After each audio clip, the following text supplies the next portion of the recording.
Toute personne intégrant l'armée américaine suit un camp d'entraînement ou une formation de base. Pour le personnel enrôlé, soit environ 2% de l'armée, on parle de camp d'entraînement ou de formation de base. Pour les officiers et dirigeants de l'armée américaine, cela porte un tout autre nom. Leur formation de base est souvent appelée École des candidats officiers ou École des candidats officiers. Tout le monde profite un temps des joies du camp d'entraînement. Longues journées, manque de sommeil, entraînement physique et instructeurs. Les candidats officiers doivent respecter des normes plus strictes et être formés à diriger à la fin de leur formation. En d'autres termes, ils suivent aussi un programme d'entraînement rigoureux, mais les exigences sont bien plus élevées pour eux. Que se passe-t-il dans chaque école de candidats officiers des branches de l'armée américaine ? La formation des officiers y est-elle difficile ? Et qu'est-ce qui rend chacune d'elles unique par rapport aux autres ? Nous allons répondre à toutes ces questions pour vous, et bien plus encore. Salut les gars, je suis Vinny, la voix derrière General Discharge. Rejoignez-nous pour explorer chaque école de candidats officiers de l'armée américaine. Voici l'école des candidats officiers de l'armée américaine. Avant d'explorer chaque école des candidats officiers des branches de l'armée américaine, faisons rapidement le point sur ce qui distingue les candidats officiers et leur formation du reste de la population militaire. Les officiers composent environ 1/5 de l'armée américaine. Ils sont supérieurs au personnel engagé. Les officiers donnent les ordres, le personnel exécutant les applique.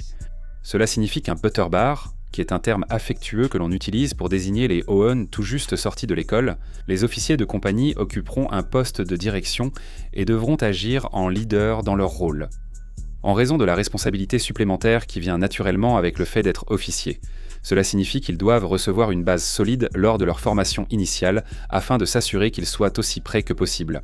Pour diriger un groupe de militaires du rang lorsqu'ils sont nommés officiers, mais tout le monde ne peut pas remplir les conditions pour devenir officier, afin d'être nommé officier dans l'armée américaine. Il faut généralement avoir un diplôme de licence de 4 ans. Peu importe si quelqu'un a un diplôme en ingénierie, en neurosciences ou même en tressage de paniers sous-marins. Un diplôme est un diplôme pour l'armée américaine, et pour la plupart des postes d'officiers, c'est tout ce dont on n'aura jamais besoin. Donc pour ceux qui souhaitent servir en tant qu'officier, l'université fera partie de votre avenir. Maintenant que c'est dit, passons à notre première école des candidats officiers, l'école des candidats officiers de l'armée de terre. L'école des candidats officiers de l'armée américaine, à Fort Moore en Géorgie, dure 12 semaines et forme des sous-lieutenants pour l'armée américaine. Il existe un deuxième école des candidats officiers que les membres de la garde nationale peuvent suivre à temps partiel les week-ends sur plusieurs mois, mais nous n'allons pas en parler ici. Il faut noter que l'école des candidats officiers de l'armée se distingue des autres écoles des candidats officiers de la branche. Il exige que chaque candidat suive la formation de base au combat, Basic Combat Training, avant d'entrer à l'école des candidats officiers. Le Basic Combat Training est le camp d'entraînement des engagés de l'armée américaine. Oui, vous avez bien entendu. Pour devenir officier commissionné dans l'armée, il faut d'abord suivre la formation des engagés. Ceux qui échouent à l'école des candidats officiers servent ensuite comme soldats du rang. Les autres branches de l'armée recrutent directement et nomment officiers commissionnés bien plus rapidement. Ceux voulant intégrer l'école des candidats officiers de l'armée doivent le garder en tête. L'école des candidats officiers de l'armée comprend 2 phases. Des cours avancés en salle, puis une formation sur le terrain. Cela se fait avec une petite escouade au début de l'école des candidats officiers. Comme toute formation militaire débutant, ce sera surtout des tâches administratives, distribution d'équipements, paperasse, etc. Comme dans l'armée, les candidats allant aspirants-chefs de formation des troupes suivront de nombreuses formations en classes pratiques et physiques. Histoire, appel de tir, demande d'appui, navigation en 9 points, marches avec sac à dos, etc. Ils feront le parcours d'obstacles Bolton et seront évalués sur le démontage de divers systèmes d'armes. Les candidats doivent réussir l'exercice tactique situationnel, pour prouver au cadre leur capacité à diriger des soldats. Considérez le exercice tactique situationnel comme une simulation où les candidats dirigent une mission et sont évalués sur leur performance selon plusieurs critères. Vers la fin du cours, les candidats découvriront dans quelle branche ils seront envoyés, ce qui revient à savoir dans quel domaine de carrière ou secteur ils travailleront, comme l'infanterie, l'armée, le renseignement, l'aviation, etc. Les 2 dernières semaines servent surtout aux démarches de sortie et aux tâches administratives.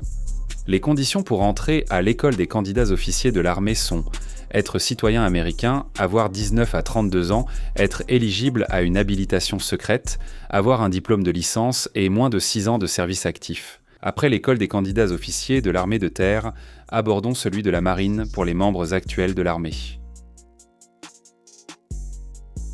L'école des candidats officiers de la marine américaine, située à Newport, dans le Rhode Island, dure 12 semaines et forme les enseignes de la marine. L'école des candidats officiers de la marine comprend 4 phases de 3 semaines. Endoctrinement, officier subalterne, candidat et officier supérieur. Chaque phase a ses défis et expériences uniques qui préparent les candidats à la vie d'officier de marine commissionné lors de l'endoctrinement. C'est ici que les procédures d'intégration habituelles et le travail administratif sont effectués, ainsi qu'une introduction intense à l'environnement d'entraînement. Les candidats recevront des instructions à la fois des commandants de division de recrues de la marine américaine, appelés Recruit Division Commander, ainsi que des instructeurs de drill du corps des Marines. Il y aura tout un tas de règles étranges, de coutumes et de courtoisies que les candidats apprendront également, propres à l'école des candidats officiers. Il existe aussi le premier vendredi et le samedi pourri, véritable journée d'accueil dans l'armée, marquée par des cris, du sport et un manque de sommeil. En plus, il y aura beaucoup de temps en classe et en sport. Enfin, la phase d'intégration se termine par une inspection de la chambre, du casier et du personnel, appelée revue de lit et de propreté. Dans la deuxième phase, celle de candidats officiers juniors, les candidats montent la garde et passent plus de temps en classe. Bien sûr, il y aura toujours des inspections de sport, des examens et les choses typiques auxquelles on peut s'attendre dans un cours de formation militaire de base. On retrouve la même chose lors de la phase de candidat officier supérieur. Désormais, les candidats portent l'uniforme kaki de service, ce qui les distingue des niveaux inférieurs en Navy Working Uniform type 3. Ils passeront aussi une inspection exigeante, devront parfaitement maîtriser leur matériel et réussir des examens comme WATCHO. Les candidats terminent cette phase avec les événements culminants des stations de combat, puis passent à la dernière phase, la phase d'officier candidat. Les candidats auront de nombreuses responsabilités, étant responsables des autres classes à l'école des candidats officiers. Les officiers candidats seront affectés à un poste pour gérer des aspects d'une phase déjà traversée. Cependant, l'avantage, c'est que comme ils sont les candidats les plus anciens sur place, les choses sont beaucoup plus détendues par rapport à ce qu'ils ont dû affronter lors de leur première phase. La dernière semaine sera dédiée aux procédures de sortie et à la remise des diplômes. Les exigences pour devenir officier de la marine varient selon le poste. Renseignez-vous sur le domaine qui vous intéresse. Si vous êtes intéressé par l'obtention d'un grade d'officier par le biais de l'école des candidats officiers, maintenant que nous avons couvert l'école des candidats officiers de la marine, passons à l'école des candidats officiers du corps des marines. Les écoles des candidats officiers du corps des marines se trouvent à la base du corps des marines de Quantico, en Virginie. La période et la durée varient en fonction du cours spécifique suivi par les candidats. Il existe le cours des candidats officiers, officiers candidats cours, et celui des chefs de peloton, peloton de chef. L'officier candidat cours dure 10 semaines consécutives, tandis que le peloton de chef comprend 2 cours de 6 semaines séparés d'environ 1 an. Chaque parcours aboutit au même résultat et enseigne le même programme. Ainsi, l'école des candidats officiers des Marines concerne les deux, quel que soit le programme. Ils forment et entraînent les candidats officiers aux compétences du corps des Marines dans un environnement exigeant. Pour évaluer et sélectionner les candidats selon leur qualité de leadership, morale, mentale et physique pour devenir officier, le corps des Marines est reconnu pour offrir la formation militaire de base la plus difficile de l'armée américaine. Par exemple, leur camp d'entraînement pour les engagés est le plus long de tous les camps d'entraînement. Mais même si leur école des candidats officiers n'est pas le plus long des écoles des candidats officiers, ils compensent certainement cela. En raison de sa difficulté, l'école des candidats officiers des Marines peut être considérée comme le plus exigeant physiquement parmi les écoles des candidats officiers. Donc ceux qui y participent doivent absolument arriver en forme à l'école des candidats officiers des Marines. Les candidats recevront les insultes verbales stéréotypées de la part de leurs instructeurs sergents, comme beaucoup l'ont vu dans le corps des Marines. Et ils devront s'abstenir de parler à la première personne pendant toute la durée. Il n'y a plus de je ou de moi, mais ce candidat ou ces candidats. L'école des candidats officiers des Marines commence par la procédure d'intégration classique de la formation de base. Les candidats passeront la visite médicale, découvriront leur base d'escouade, leur nouveau mode de vie et devront réussir le Physical Fitness Test des Marines, le test physique le plus difficile de l'armée. Qui l'aurait cru ? De la formation en classe, des exercices, du physique et de l'entraînement sur le terrain sont prévus. Les candidats apprendront à franchir le parcours d'obstacles du corps des Marines, à faire des marches de plusieurs kilomètres avec sac à dos, à s'orienter sur le terrain, à participer à des opérations sur le terrain, et bien plus encore. Certains des grands événements que les candidats doivent réussir pour poursuivre la formation sont le parcours d'endurance, ou e-course en abrégé, qui consiste à franchir le parcours d'obstacles du corps des Marines. Courir 4 ou 5 miles sur terrain vallonné avec équipement et fusil. Il y a aussi le parcours de réaction au leadership et l'évaluation leadership de petite unité. Ce sont des évaluations pour tester la prise de décision et le leadership des candidats lors d'opérations simulées, sauf en aviation et en droit. On ne sait pas dans quel domaine on travaillera avant la The Basic School, un cours de 6 mois obligatoire pour tous les officiers des Marines, après l'école des candidats officiers. Les choses pourraient se détendre un peu pour les candidats au fur et à mesure qu'ils progressent dans le cours, mais pas tant que ça. Après tout, c'est le corps des Marines. Les conditions pour rejoindre l'école des candidats officiers des Marines varient selon plusieurs facteurs. Renseignez-vous bien si vous souhaitez intégrer l'école des candidats officiers des Marines. Passons maintenant aux OT de l'armée de l'air. Vous avez peut-être remarqué que littéralement toutes les autres branches appellent leur camp d'entraînement pour officiers OC, sauf l'armée de l'air. Ils sont spéciaux, ils appellent le leur Officer Training School. Officer Training School égale à école de formation des officiers. L'Officer Training School de l'armée de l'air, située à la base Maxwell à Montgomery en Alabama, dure 9 semaines et forme des sous-lieutenants pour l'États-Unis Air Force et la Space Force.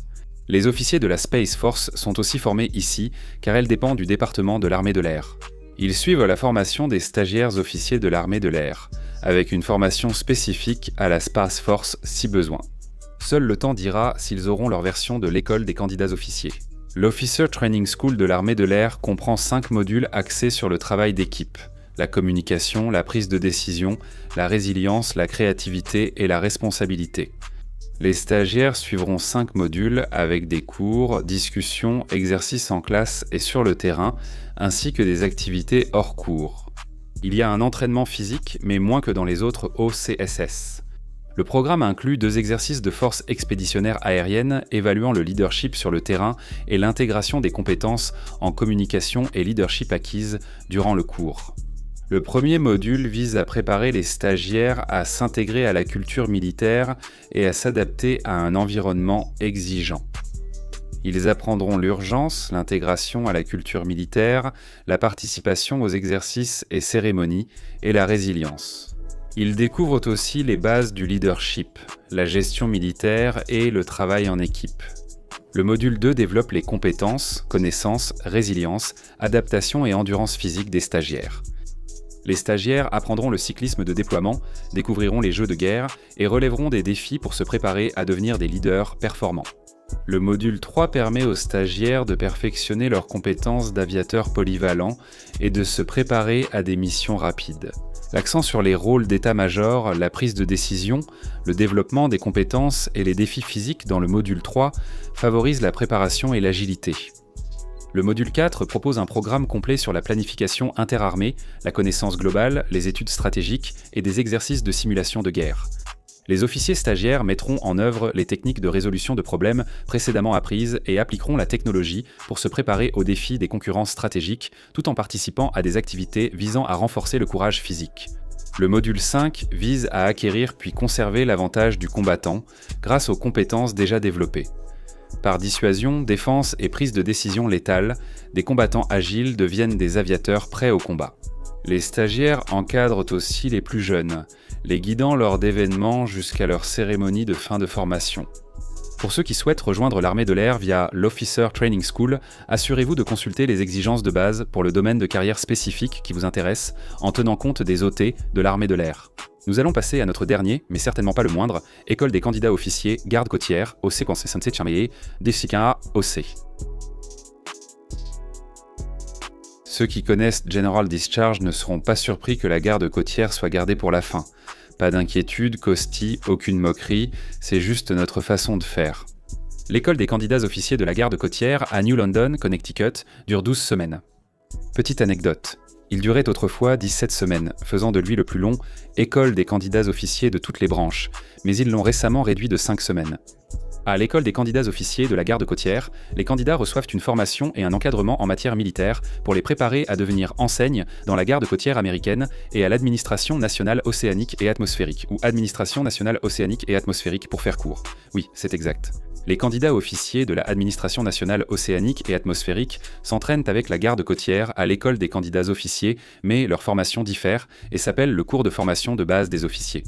La administration nationale océanique et atmosphérique n'appartient pas à l'armée, mais dispose de grades militaires et figure parmi les 8 services fédéraux en uniforme. Ne vous y trompez pas, à l'école des candidats officiers de la garde côtière, leurs candidats officiers vivront une véritable expérience de camp d'entraînement et devront respecter des normes strictes, des procédures de formation rigoureuses et un entraînement physique intense. L'école des candidats officiers de la garde côtière comprend 2 phases, junior et senior. Avant la phase junior, l'endoctrinement est obligatoire. L'endoctrinement est la première semaine, conçue pour accueillir, stressant à l'école des candidats officiers, manque de sommeil, exercices intenses, écrits font partie du quotidien de l'endoctrinement. Après cette étape, les candidats passent en phase junior et reçoivent beaucoup de formations théoriques et pratiques. Les candidats à l'école des officiers suivront des formations en leadership, administration, fondamentaux maritimes et mission de la garde côtière des États-Unis. La formation pratique enseigne aux candidats officiers le pilotage, les termes nautiques, la communication à bord, la manœuvre, l'application de la loi maritime, le sauvetage, la sécurité des navires, les enquêtes et la gestion des risques. L'un de ces événements culminants a lieu avant qu'ils ne terminent leur formation. La phase junior débute sur le Tall Ship Eagle, où ils apprendront à réparer en mer, colmater des fuites et gérer les avaries. Ensuite, ils entreront en phase senior, avec plus de responsabilités, une vie plus tolérable et découvriront leur affectation après l'école des candidats officiers lors de la soirée des postes. La phase junior évalue l'aptitude des candidats au service et établit un classement pour la soirée des postes, contrairement à la phase senior. Et la phase senior les prépare à servir dans les postes auxquels ils sont destinés. Ne sous-estimez pas la garde côtière, ils reçoivent une très bonne formation et c'est une branche formidable à intégrer. Pour ceux qui souhaitent rejoindre la garde côtière, grâce à l'école des candidats officiers, vérifiez les exigences de base du domaine de carrière qui vous intéresse. C'est essentiel. L'école des candidats officiers n'est pas la seule voie pour devenir officier commissionné dans l'armée américaine, contrairement à ceux qui doivent suivre uniquement le camp d'entraînement de leur branche. Plusieurs voies s'amènent à devenir officier dans l'armée américaine. L'école des candidats officiers évoquée et les cours de commission directe, Reserve Officers Training Corps. Et puis il y a les académies de service militaire des États-Unis, qui sont des programmes éducatifs uniques, prestigieux et efficaces, conçus pour former les futurs officiers de l'armée américaine dès le début. Nous avons réalisé une vidéo qui couvre chacune d'entre elles en détail, alors assurez-vous d'aller la regarder en scannant le code QR à l'écran ou en cliquant sur le lien dans la description ci-dessous. Créer des vidéos comme celle-ci serait impossible sans le soutien de nos contributeurs sur Patreon, alors un grand merci à eux. Vous pouvez les rejoindre et nous aider à continuer de produire le contenu que vous aimez en scannant le code QR à l'écran ou en allant sur le lien dans la description ou le commentaire épinglé ci-dessous. Est-ce que tu veux vraiment être ici ? Tous tes amis s'abonnent à General Discharge et toi, tu ne veux même pas être ici ?